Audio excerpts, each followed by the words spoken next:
नवाज शरीफ के पार्टी सदर बनने से क्या फर्क पड़ेगा? पार्टी की सियासत में क्या कोई तब्दीली आएगी? क्या नून लीग अपने आप को फिर से रिवाइव कर सकेगी? और नवाज शरीफ बयानिया क्या बनाएंगे? और सबसे आम सवाल कि उनकी सरबराही में पार्टी अब हुकूमत में है तो क्या आवाम को कोई रिलीफ देने में कामयाब होगी या नहीं? इस पर प्रोग्राम के इस हिस्से में बात होगी। खुर्रम दस्तगीर साहब सीनियर रहनुमा है मुस्लिम लीग नून के, मेरे साथ इस वक्त मौजूद हैं, उन्हीं से इस पर बात करते हैं। खुर्रम दस्तगीर साहब, बहुत शुक्रिया आपके वक्त का। खुर्रम साहब, सबसे पहले तो ये फरमाइएगा कि क्या आपको लगता है पार्टी की जो सियासत है या पार्टी जिस तरह से चल रही है उस पर क्या फर्क पड़ सकता है कि शहबाज शरीफ की जगह मियां नवाज शरीफ अगर सदर मुंतखब हो जाते हैं 28 तारीख को? जी, सबसे बड़ा फर्क ये है कि वज़ीर आज़म पाकिस्तान, चूंकि पाकिस्तान एक बड़े गंभीर तरीन मुआशरी बहरान में मुब्तला है, एक वफाकियत का भी बहरान उठ रहा है, दहशतगर्दी भी मौजूद है, तो इन तीनों से निपटने के लिए वो फुल टाइम अपनी तवज्जो जो है वो अपना जिम्मेदारी पाकिस्तान के अवाम ने उनको दी है उसको पूरा करेंगे। और मुस्लिम लीग नून तो मोहम्मद नवाज शरीफ की सदारत में वापसी जो है वो मुस्लिम लीग नून की अपनी जड़ों तक वापसी है, क्योंकि मुस्लिम लीग नून के तो तमाम कारकुन मेरे जैसे पूरे मुल्क में फैले हुए हैं, उनकी एक जज्बाती लगाव है नवाज शरीफ के साथ। वो पाकिस्तान में खासतौर पर हम कहते हैं कि एक तरक्की की जो सियासत है, जो मुल्क में डेवलपमेंट है, वो सब की सब नवाज शरीफ की दी हुई है, तो उससे बहुत लोगों का एक जज्बाती लगाव है, उनके कारकुनों का। उन्होंने जो पाकिस्तान को एटमी ताकत बनाने का ऐलान किया, उससे एक जज्बाती लगाव है पाकिस्तान को ताकत देने का, पाकिस्तान के दिफा को मजबूत करने का।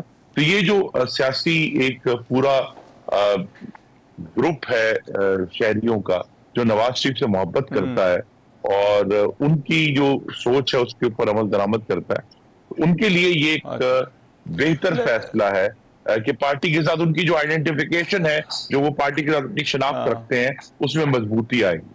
अच्छा, लेकिन खुर्रम साहब, ये समझा जाता है कि मियां नवाज शरीफ और मियां शहबाज शरीफ का तर्ज सियासत मुख्तलिफ है। कुछ आपके रहनुमा वो तो इस बारे में बात भी करते रहते हैं। तो मियां नवाज शरीफ के आने से जो है वो कोई पार्टी का जो बयानिया है उसमें कोई तब्दीली आएगी? क्योंकि पार्टी को अभी एस्टैब्लिशमेंट के बहुत करीब समझा जाता है, बल्कि जो वज़ीर आज़म शहबाज शरीफ है वो तो अपने आप को आंखों का तारा भी जो है वो कह चुके हैं। तो पार्टी के बयानिए में कोई तब्दीली आएगी मियां नवाज शरीफ के सदारत संभालने से? जी, ये तो कबल अज़ वक्त है, लेकिन इसमें बतदरीज आप देखेंगे कि जो पार्टी का जो ओरिजिनल विजन था, मसलन पाकिस्तान की मईशत को लिबरलाइज करने का, आप उसकी बात सुनेंगे, आप पाकिस्तान की वफाकियत की बात सुनेंगे कि हमें किस तरह चारों सूबों को, गिलगित बल्तिस्तान को और आजाद जम्मू कश्मीर को लेकर चलना है। आप ज्यादा मियां नवाज शरीफ से इंफ्रास्ट्रक्चर के मंसूबों की बात सुनेंगे, जो उनकी बड़ी एक स्ट्रेंथ है और जिस पर वो हमेशा सोचते हैं। और वो जो जिसकी तरफ आप इशारा कर रहे हैं, पाकिस्तान के अवाम का जो हक़ हाकिमियत है उसकी तरफ भी वो गुफ्तगू करेंगे और ये आगाज जरूर करेंगे कि हमें बहरहाल अगर सजा और जजा का निज़ाम नहीं करना, जो कि गालिबन शायद सूटेबल नहीं भी होगा इतनी देर गुजरने के बाद, लेकिन हमें एक रेकनिंग करनी है, अंग्रेजी का लफ्ज है, हिसाब और शुमार करना है कि पाकिस्तान के साथ क्या हुआ। इसलिए ये कहा जाता है कि एक कोई ट्रूथ एंड रिकंसिलिएशन कमीशन हो, जिसमें फिर सबको इम्यूनिटी देकर ये दावत दी जाए कि वो आकर अपनी जिम्मेदारी कबूल करें, ताकि हम तारीख से दुरुस्त सबक सीख कर आगे बढ़ सकें।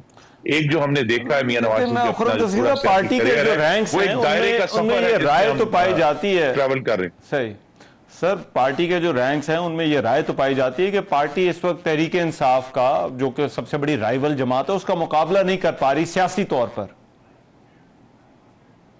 जी, और यही गालिबन सबसे पहला और सबसे बड़ा चैलेंज पार्टी के इब्लाग में तब्दीली है। इसलिए भी मियां मोहम्मद नवाज शरीफ की जो सदारत में वापसी है, जो उनसे 2017 में एक नाइंसाफी के फैसले से छीन ली गई थी, मुस्लिम लीग नून के सदर थे 2017 में, लेकिन सुप्रीम कोर्ट के फैसले से उसको जबरदस्ती छीना गया, गलत तरीके से छीना गया।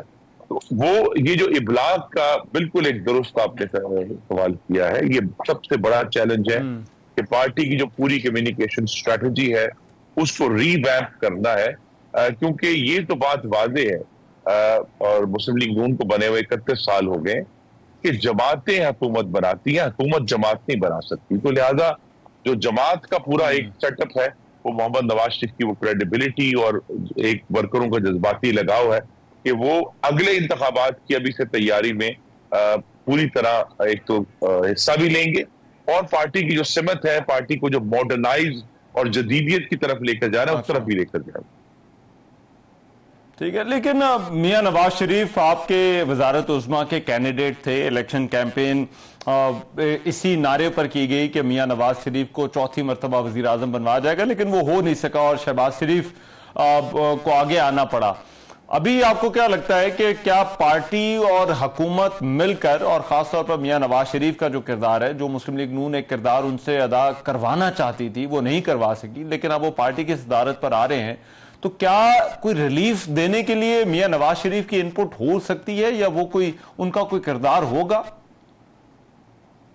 देखिए, उनकी गाइडेंस तो वफाकी हुकूमत को भी और मरीम नवाज को सूबा पंजाब में मुस्तकिल हासिल है और फोकस यही है कि वफाकी हुकूमत के जो मामलात हैं उनमें तो फिस्कल स्पेस बहुत कम है रिलीफ के लिए, इसलिए फोकस सारा पंजाब के ऊपर होगा कि पंजाब की हुकूमत जो है, पंजाब की गवर्नेंस को वहां भी लामहदूद वसाइल नहीं है मसलों को हल करने के लिए, तो किस तरह बेहतर तरीके से मैं तो कहूँगा ये एक लेबोरेटरी है पाकिस्तान की फ्यूचर गवर्नेंस की, जो इंशाल्लाह पंजाब मरीम नवाज साहब की क़यादत में मुल्क को दिखाएगी।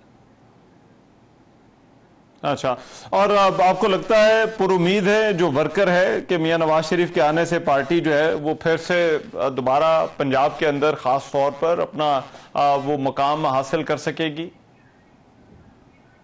जी, ये चौथा इलेक्शन था कि पंजाब के वोटरों ने मुस्लिम लीग नून को या अक्सरियत दी या सबसे बड़ी जमात बनाया। हम 2018 में भी सबसे बड़ी जमात थे, लेकिन उस वक्त हमारा हक हमसे छीन लिया गया।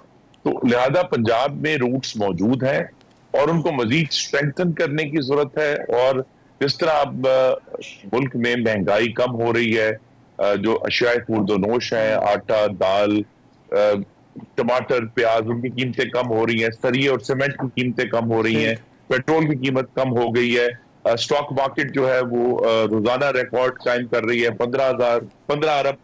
15 बिलियन डॉलर के जो है हमारे रिजर्व हो गए।